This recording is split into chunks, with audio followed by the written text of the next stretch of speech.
KwabaseKorinte bokuqala isahluko sesishiyagalombili soqala ufunda evesini lokuqala. Maqondana nokuhlatshelwa izithombe siyazi ukuthi sonke sinokwazi. Ukwazi kuyakhukhumeza, kepha uthando luyakha. Uma umuntu ethi wazi utho, kakazi njengokuba kufanele ukuba azi. Kepha uma umuntu ethanda uNkulunkulu, yena uyaziwa nguye.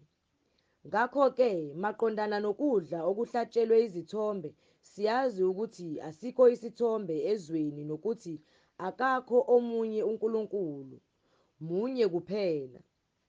Ngokuba noma kukhona okuthiwa onkulunkulu, nokuba kusezulwini nokuba kusemhlabeni, njengokuba bakhona onkulunkulu abaningi namakhosi amaningi, nokho kithina kukhona uNkulunkulu munye, uYise, ovela kuye konke.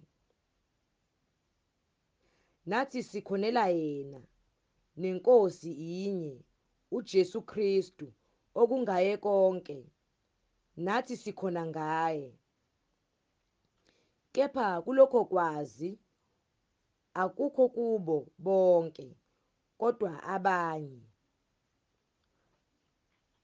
Lokhu bejwayelene nezithombe kuze kube manje, bakudla njengokuhlatshelwe izithombe.